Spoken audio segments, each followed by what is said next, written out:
always a fun time to crack open the nostalgia and get this going in the summer. With that, we'll have our first visit now. I'm sure we'll talk as we get closer with GM of Boeheim's Army. He is Shaun Belbey. Shaun, thanks so much for hopping on.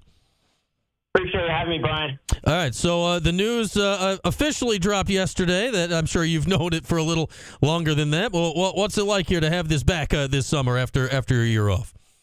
Yeah, we're super excited to be back, and especially be back in Syracuse. It's always a lot of fun to play, in front of the home crowd and the 315, and we kind of be more excited. All right, so Donna over on Syracuse.com had a bit of an article about this yesterday. I think you talked to her, and I saw some stuff from you in there and from Jim as well. So just point by point here, like the first one that jumped off is Jim saying out loud that he'd ponder coaching if Jimmy and Buddy play. Like that's the one that grabs your attention. Do we got any chance of this? Because that would be wild if that happened. You never know. Coach could potentially be back on the sidelines. But either way, he's going to have a major role in the team, and he has the past couple of years. He loves the TBT. He loves having the games in Syracuse, and he's a big reason why we're able to come back this year and play in Syracuse. Yeah, I think if I remember, going way back now, it's a decade, I guess, to when it was first. He was a little skeptical, right, about his name being involved, and now he's all in on it. Like he finds this great fun. All in. He loves the TBT, and obviously. We use his name out of respect for him and, everything he's done for, Syracuse and the program. And, we're looking forward to another great summer.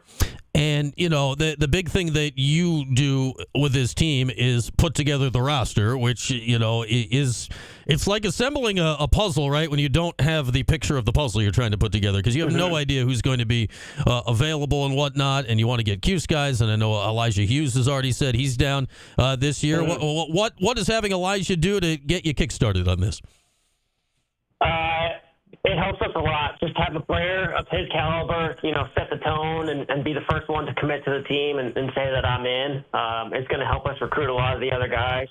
We're hoping to get younger this year. We're hoping to get more Syracuse guys join the team. And obviously, we Adam Weissman coming back after taking a few years off. He's going to be, very crucial in the recruiting process as well. And we're lucky to have him on our staff too. Yeah, and helping fund the efforts for sure here this year as you make another bid to win $1 million. And, guys like Elijah, his ilk, Tyus Battle, Malachi Richards, like that era of guys. I don't know who you're going to get. Jimmy's played before if Buddy's available at some point. Like, how important is it to get those recent-ish Syracuse guys that are, the fans remember them. They're still playing, and you kind of know what you're going to get out of that.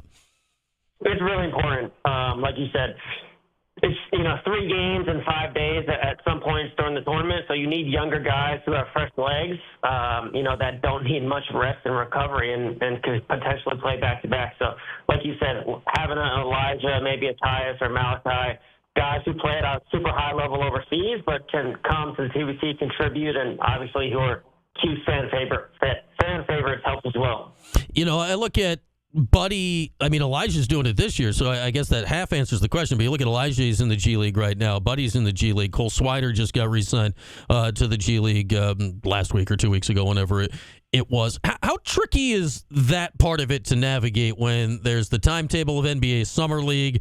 There's obviously, like, if you're getting a crack in the NBA is going to trump whatever you got cooking. I think we all know that and understand that. How hard is it to navigate the timetables of stuff like that? Yeah, it's super, super difficult. Like you said, like the last couple of years, Buddy and Elijah haven't even been eligible to play in TBT because they've been on 2-way contracts, which permits them from playing. But, it runs into the NBA Summer League for like 1 day. NBA Summer League ends and then TBT starts. So that's definitely always a tricky situation, seeing if guys are going to play Summer League and then trying to get them to TBT. And even overseas schedules, like Tyler Ennis last summer played in Israel till July 15th, and TBT starts on July 20th. So, even kind of those situations are always tough. Summer schedules, you never know where guys are going to be, so it's not easy. Yeah, I'm trying to remember. I think it was 2 years ago. I think, if I'm remembering my timeline right, 3 years ago you had Matt Morgan, the former Cornell player, on the roster. 2 years ago, if I'm remembering right, you were going to have him again, but like a week before the TBT ends up getting this big contract in Europe, and it's like, yeah, there's nothing you can do right in those situations. Yeah, that's another thing. For him, like for Matt, for example, he signed with a team in London, and once they saw that he was going to play in TBT, and after he had signed the contract, they were like, "No, you're not playing at TBT. Like we're not going to let you." So it depends what team you're on overseas. Sometimes teams let them play, sometimes teams don't let them play. So it really just depends on the situation. Shaun Belbey with us. He is the GM of Boeheim's Army, of course, a former member of the Orange basketball team in his own right, and the idea of getting as many Syracuse guys on the roster, I feel 2 years ago, Shaun, we talked about it, and the roster ended up, like 6-6, something like that 2 years ago, split between Cuse guys and other guys. And it's got to be a weird balance, right? Like, the guys want to win $1 million, but at the same time, like, part of this is the nostalgia play, right? When you're thinking of the fans and people trying to, come and watch the guys they love watching at Syracuse. How do you balance the two aspects of that? Yeah, I mean, we usually try and get at least 60 to 70% Syracuse guys, and then kind of try and fill out the roster from there with like some elite non-Syracuse guys. But it's always super hard. We would love to have a team of all Syracuse guys in a perfect world, but at this point in time, it's just not possible with having 10 Syracuse guys that we could put together and then potentially win. I just don't think that's in the cards for us right now, which is kind of why we have to go after the family. But like you said, if we could get 6 or 7, potentially 8 Syracuse guys, and then fill out the roster from there, that'd be great. But all the other alumni teams, if you look at the rosters, they're doing the same thing now. Right. Ohio State won last summer, and they had 3 Ohio State players on the team, and 8 or 9 non-Ohio State teams. So there are barely any full alumni teams now. It's just too difficult to win 6 games in 12 days with all guys from one school. Yeah, and I'm sure all the guys that were on the winning roster last year were cool with it because they all got to split $1 million. So exactly. That works out pretty well for them. I'd imagine as far as the idea, right, like selling tickets, OCC, trying to pack the place out this summer, like that's got to be where the balance comes in when you think about that aspect of things. Definitely. We're trying to sell it out. There's a chance this summer that we could have all 6 games in Syracuse, even the championship, which is something new. So, which is really important while we got to sell tickets. Basically, the first alumni team to sell 4,000 tickets, there's a chance that they could have all their games on their home court. So, we're looking forward to hopefully playing in front of a sold-out arena and having all 6 games in Syracuse. Yeah, and we know it's always been very well received here. Like, it's not the only place, but do you think your site has a legit chance of being the place to sell the tickets that briskly? I hope so. I know Syracuse fans, always come out and show love and show support. So hopefully we'll be able to, play 6 games all in front of our home crowd. We got Shaun Belbey with us. He's the GM of Boeheim's Army. And, you talk about players with Cuse ties, and this is the case for every school now, right? When you look at all of these one and done, but not in the old way of one and done out of the portal, right? They come for their 5th year or something. Obviously, the current Syracuse team is a bunch of those guys. Do you examine that group of players as well when you're looking to put together the roster? A little bit. Like we've had Andrew Way in the past, John Gill in the past, guys who have only played 1 or maybe 2 years at Syracuse, but still, are somewhat fan favorites. So as long as they've played, at Syracuse for a year or 2, we still consider them family. And, if they're good players and we think that they're going to be able to help our team, definitely still, recruiting them as well. All right. If you can spill any of the secrets here, Shaun, do you have a dream target this year that you're going after? My 3 dream targets would be, I'll give you 3. I'll give you Cole Swider, Buddy Boeheim, and Joe Girard. Those would be the trio that I would love to get. 3 players who have never played in TBT before, and just 3 really good friends of mine who I think would all do really well in the tournament. Okay, you'd have a lot of shooting if you get that going here. So we'd like to see that and reunite that group from a few years ago for sure. That'd be fun. Do you think Buddy? I get it. He's in his career. do you think Buddy's going to play in this eventually? Like whether it's this year or not, like whatever the first year it is his schedule allows as he chases the NBA dream?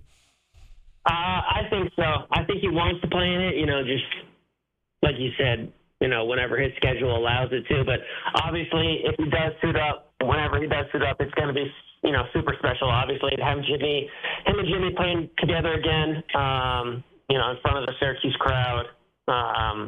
It's going to be amazing to see. All right. And I imagine, regardless if Jim ends up coaching the team ever, you need a new coach this year, right? Because Ryan Blackwell's with Jerry at Siena. Where are we at in trying to find somebody to lead this team this year? Yeah, still searching. We've got a couple names in mind, some really good candidates, but, Adam and myself are kind of leading the charge on that one, just seeing, who's going to fit, the team the best and hopefully lead us to a championship. So, we're going to figure that out real soon. How tough of a gig is that? Guys basically coming together, you get maybe a week of practices, like at absolute most, and then all of a sudden it's, all right, go win 6 basketball games in a row in 2 weeks for $1 million. How tough of a coaching job is this? Yeah, it's really hard.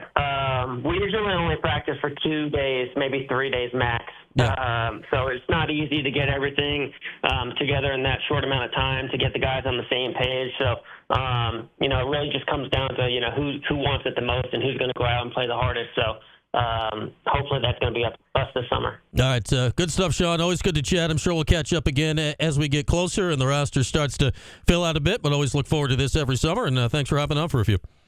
Awesome. Thanks, Brian. Appreciate it. All right. Our guy, Shaun Belbey, GM of Boeheim's Army. His older brother, Kevin, was one of the first guys spearheading it. Shaun's been the GM the last few times. Elijah Hughes has already signed on, and we shall see. What Syracuse guys do you want to see? I'll say that, again, if I was on the team, I would care much more about the winning because of, $1 million. I'm not on the team. I don't get a cut of the profits. So I care about seeing the Cuse guys. So I'll be intrigued to see who Shaun can get. I know the Syracuse fan base probably had quite a reaction to hearing Girard, Boeheim, and Swider said out loud there. I'll say this, in a Boeheim's Army world, that'd be by a wide margin the most shooting that team has ever had. By a comical margin. Boeheim's Army is exited due to being a bit 3-point deficient. They would not be with that trio. There'd be an interesting capper for the Joe Girard Syracuse experience. Or we can blame Joe Girard for Boeheim's Army losing. Either way, it's a win for Syracuse fans, I think. All right, we'll take a break. Phone line's open for the next little bit. Paul Carcaterra, who I just saw on the TV, he was doing a recorded halftime bit during this Syracuse women's lacrosse game with Charlotte North. He'll join us to talk some lax coming up in a half hour. Phone line's open, though, for the next half hour or so, 315-437-7644. Back after this on Q Sports Talk and